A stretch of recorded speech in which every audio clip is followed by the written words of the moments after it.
Direvox, a voz por trás das decisões. Menos ruído, mais clareza, melhor direção. Eu sou a Pri Landowski, esse é um espaço para conversas sobre negócios, liderança, desenvolvimento humano e as decisões que constroem o próximo ciclo.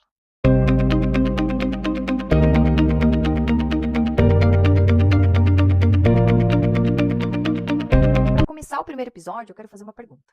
Quem está pensando estrategicamente no seu negócio enquanto você está tentando fazer a sua empresa funcionar? Porque se a resposta for ninguém, talvez você tenha encontrado aí um dos maiores gargalos da expansão da sua empresa.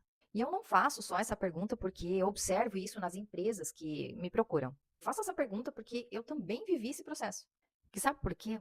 Eu já precisei dizer não para oportunidades de negócios que estavam aqui na minha cara. E sabe o que é pior disso? É que eu sabia exatamente o que eu tinha que fazer. Eu, eu sabia exatamente como conduzir. Então, eu conhecia a cliente, eu conhecia a história, eu conhecia toda a trajetória dela, todos os problemas, o que precisava e quais as decisões que ela precisava tomar. Eu tinha a visão do projeto, eu tinha conhecimento, eu tinha estratégia. Mas tinha um problema. Toda essa estratégia, ela estava só na minha cabeça. Ela não tinha estrutura, ela não tinha capacidade para assumir o controle. A minha empresa, ela não tinha braços, estrutura e capacidade para assumir aquele projeto sem depender ainda mais de mim. E eu vou contar para você que isso não aconteceu só uma vez, tá? Eu comecei a perceber as oportunidades chegando, muitas, tá? Mas a estrutura do meu negócio ainda não estava preparada. E essa foi uma descoberta muito importante para mim, como empresária. Porque uma empresa, ela não perde oportunidade apenas porque falta mercado. Ela perde oportunidade porque ela ainda não conseguiu construir a capacidade para sustentar aquilo que o mercado está oferecendo para ela. E às vezes a gente se confunde. A gente pensa que uma empresa crescer é vir mais clientes, é produzir mais produtos, é lançar o próximo, vender mais, aceitar mais projetos. Mas o crescimento ele não é só a capacidade de vender mais. Crescimento é você poder entregar, você sustentar, liderar, organizar e continuar funcionando sem despejar tudo isso em cima de quem fundou. Porque saber fazer uma entrega muito bem não é só sobre a entrega. É sobre ter uma empresa e uma equipe preparada para fazer essa entrega.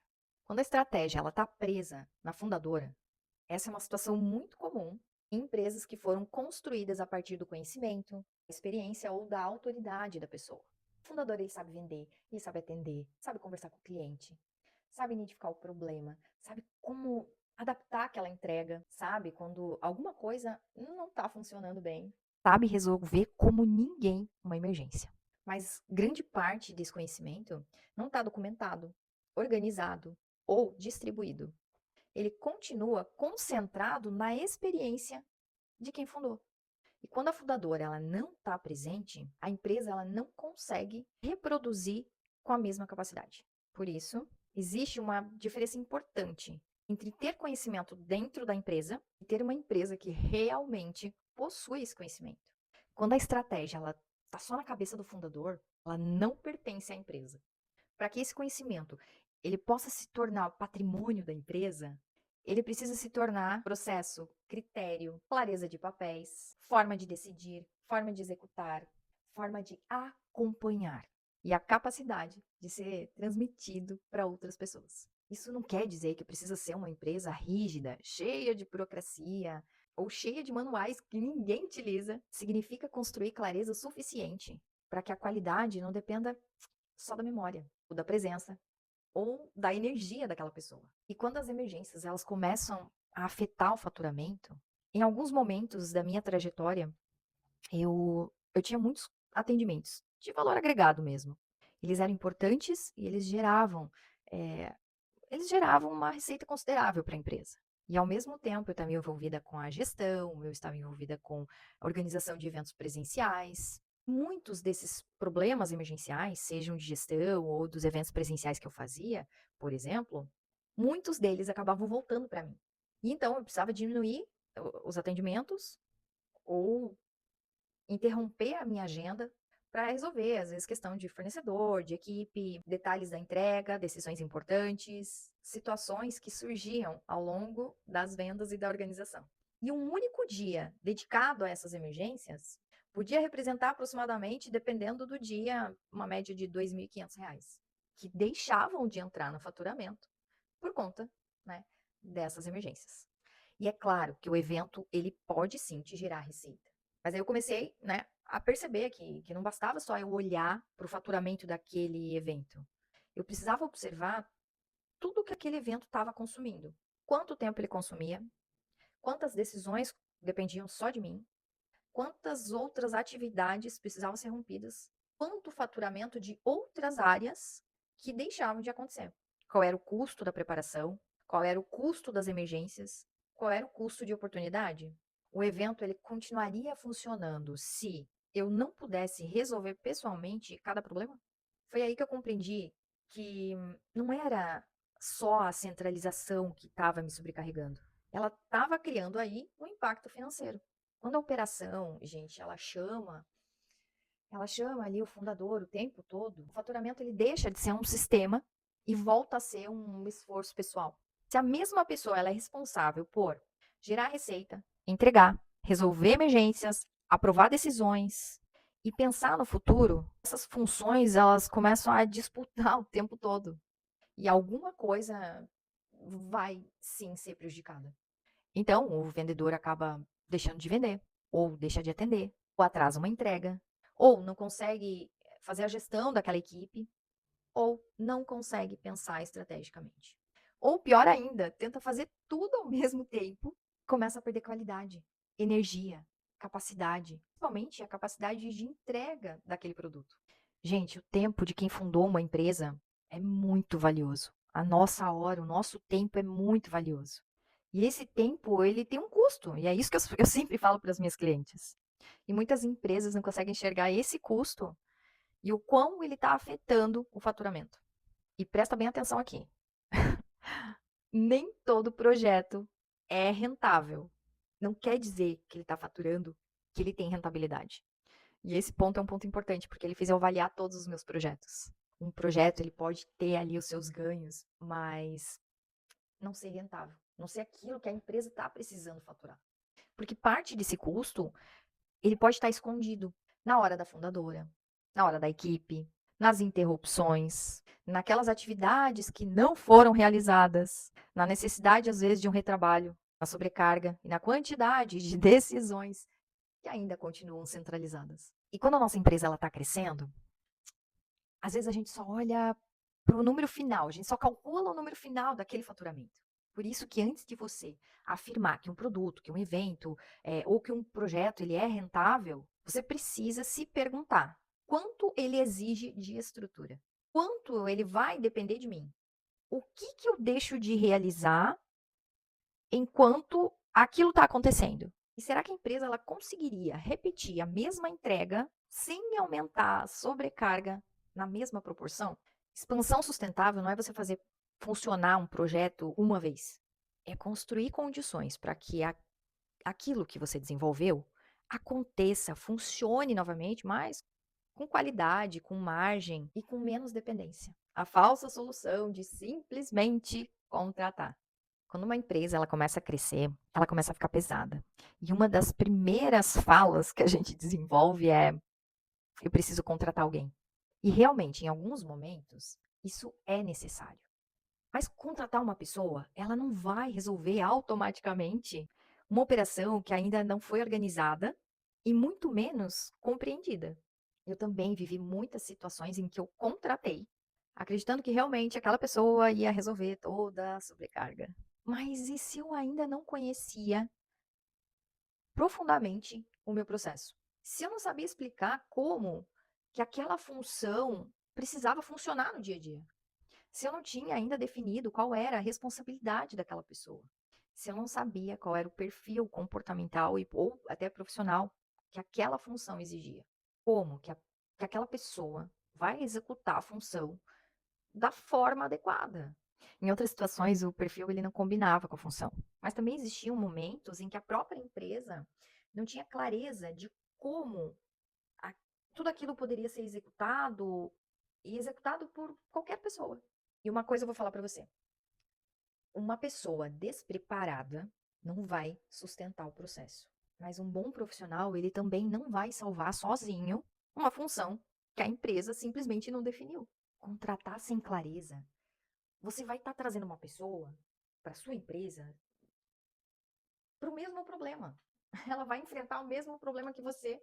É por isso que delegar não é só você distribuir as suas tarefas ou todas as tarefas que tem para serem feitas. Delegar é você transferir contexto, é explicar o resultado esperado, é definir bem quais são os critérios, é estabelecer limites, é conceder uma certa autonomia. E é também você poder determinar quais são as decisões que essa pessoa pode realmente tomar.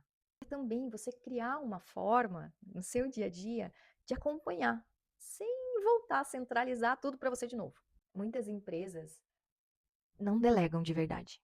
Elas transferem uma tarefa, mas ainda continuam concentrando todas as decisões. Quando alguma coisa dá errado, e eu já vi muito isso acontecer porque eu atendo muito empresária. Deu errado, o fundador vai lá, resolve aquele problema, faz a atividade do jeito que ele sempre faz e conclui com essa frase: Tá vendo? Ninguém consegue fazer como eu. Só que na maioria das vezes, essa pessoa não recebeu o contexto, não recebeu o processo, não tem autonomia, nem tempo suficiente para ela poder amadurecer naquela função. E tem outro problema que eu sempre vejo, né, nas empresas, é quando o público começa a comandar a empresa. Outro movimento que pode aumentar os problemas da sua empresa é o excesso de produtos e de projetos. E isso eu aprendi na pele, tá? O público vem e pede algo. Uma nova tendência aparece, uma oportunidade que parece muito lucrativa. Um concorrente vai lá e lança alguma coisa. E a empresa começa a responder a cada estímulo externo. O público, ele é importante. Ele apresenta todas as demandas, todas as oportunidades, todas as necessidades. Mas o público, ele não pode decidir a direção estratégica da tua empresa. O público sinaliza e a empresa é que decide. Então, nem todo pedido aí do seu público deve ser atendido. Nem toda tendência precisa virar uma nova frente. Nem tudo aquilo que pode gerar dinheiro a curto prazo fortalece a sua empresa a longo prazo. Antes de você chegar criando uma nova oferta, seja você ou com a sua equipe, você precisa se perguntar: isso combina com o nosso posicionamento? Existe capacidade de entrega? Existe equipe? Existe margem? Esse produto, ele fortalece o portfólio ou acaba fragmentando? Ele realmente deve ser desenvolvido nesse momento? O que eu vou precisar pausar ou interromper aqui da minha empresa para que isso aconteça? Toda nova iniciativa ocupa espaço, ocupa agenda, ocupa comunicação, ocupa equipe, ocupa investimento, ocupa principalmente a sua capacidade de decisão. E quando vários projetos são iniciados aí todos ao mesmo tempo, nenhum deles recebe ali o tempo necessário para ele poder amadurecer, para você poder mensurar se aquilo compensa realmente.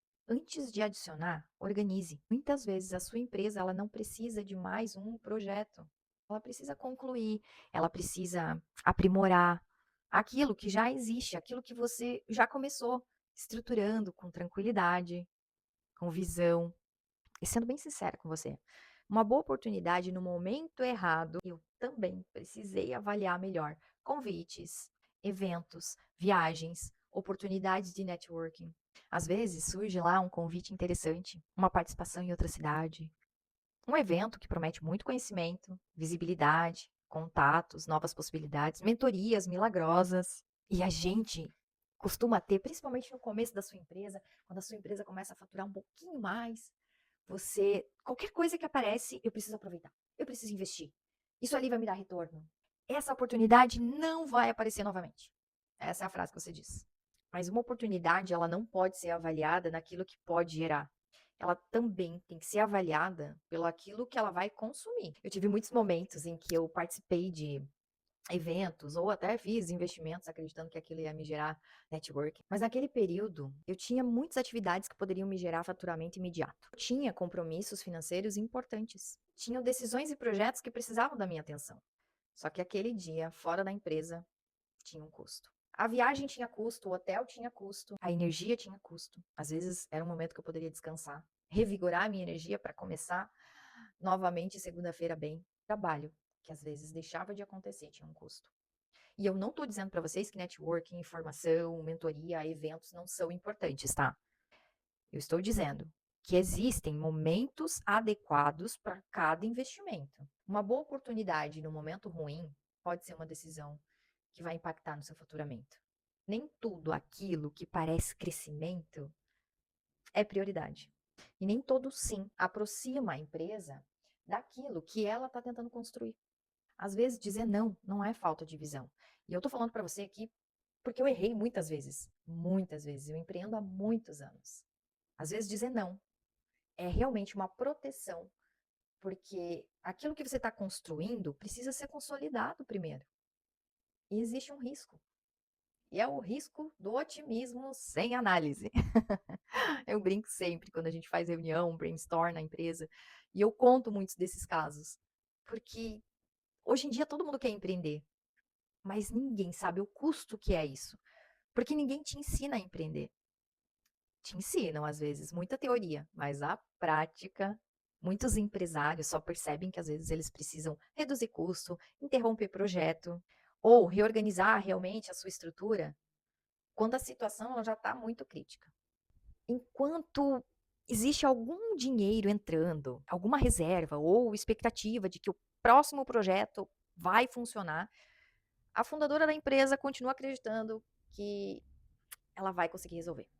Ela pensa assim: a próxima venda vai compensar. O próximo lançamento vai funcionar. A equipe ela vai se ajustar. Esse investimento ele vai retornar. Quando esse projeto terminar, tudo vai melhorar. Empreender exige sim otimismo. O problema é você permitir que o otimismo substitua a sua análise. Otimismo sem cenário, caixa ou critério pode sim se transformar em uma exposição a risco, problemas que até falir. E uma decisão estratégica, de verdade, precisa considerar pelo menos 3 cenários. O cenário favorável: o que acontece se tudo funcionar bem? O cenário provável: que os dados e a capacidade atual indicam. E o cenário conservador: o que acontece se a receita atrasar, o investimento não retornar ou a demanda for menor? A empresa ela não pode ser estruturada só para o cenário favorável. Porque quando isso acontece, qualquer atraso começa a gerar urgência. Urgência, ela começa, sim, a gerar decisões muito ruins. Direção estratégica não elimina a confiança. Ela impede que a confiança substitua a análise. E muitas vezes o fundador ele precisa mudar de papel. E isso é muito sério. Existe uma mudança humana que tem que acontecer. Durante muito tempo, essa empresária, esse empresário, foi a pessoa que fez tudo acontecer. Ela aprendeu a vender, ela aprendeu a atender, ela aprendeu a ter soluções, estratégias que muitas vezes impactavam no sucesso daquilo, a solucionar problemas, a sobreviver. E muitas vezes foi justamente essa capacidade da fundadora que permitiu que a empresa existisse. Então, a gente não pode condenar aqui a centralização, porque se não fosse isso, não existia empresa. Em muitos negócios, ela foi muito necessária. O problema começa quando aquilo que construiu o primeiro ciclo dessa empresária começa a prejudicar a próxima etapa de crescimento. E a fundadora muitas vezes continua tentando provar valor através da execução. Continua sentindo que precisa participar de tudo. Continua acreditando que nem todo mundo vai fazer com o mesmo cuidado que ela. Continua confundindo presença com controle e controle às vezes confundindo com segurança. Só que o papel que criou essa empresa não é o mesmo papel necessário para expandir.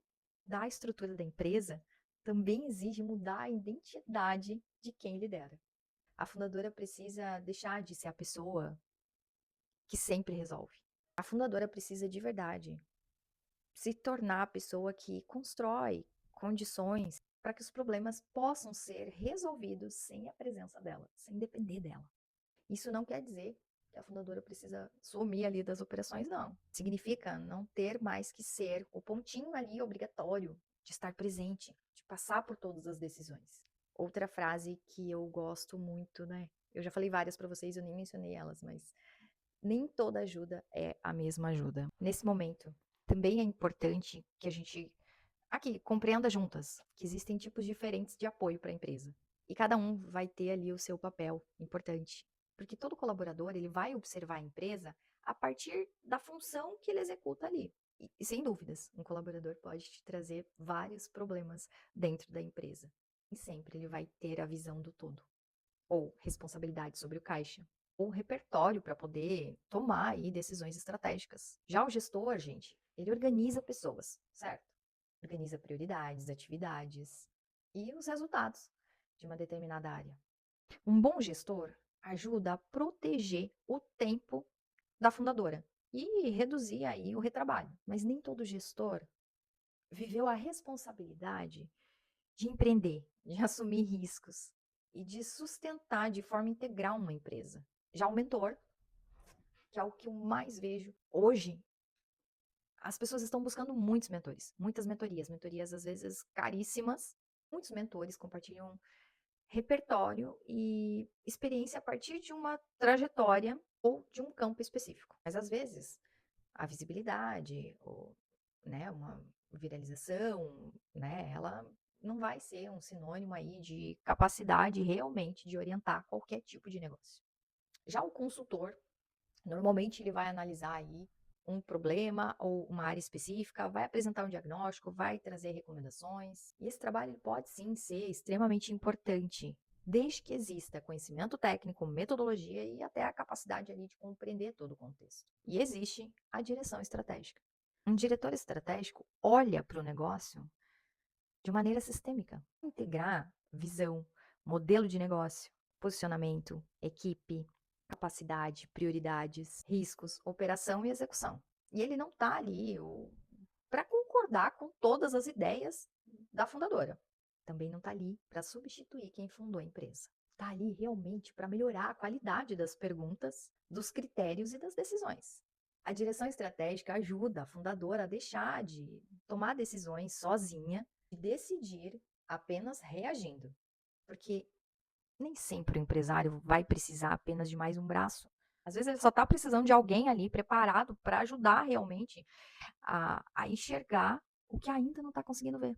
Alguém que consiga construir cenários, questionar as premissas, identificar riscos, separar os sintomas das causas, avaliar o que precisa ser feito agora, o que pode ser depois e o que não deve ser feito. E agora, gente, para a gente finalizar o episódio, eu quero propor um exercício aqui para você. Durante os próximos 7 dias, observe todas as situações em que uma decisão, uma entrega ou um problema voltou para você.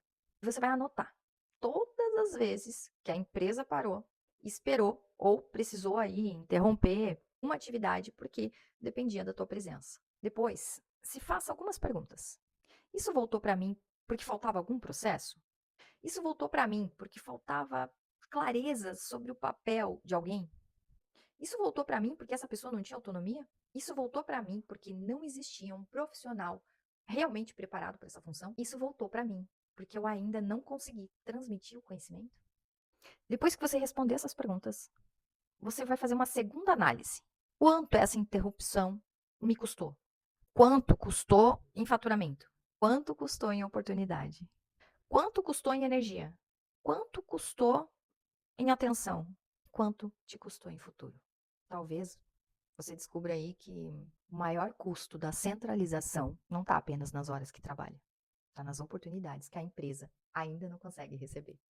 Talvez o seu negócio ele não precise imediatamente de mais um produto, de mais um lançamento, mais uma campanha, mais uma ferramenta, mais um evento, ou simplesmente de mais uma pessoa.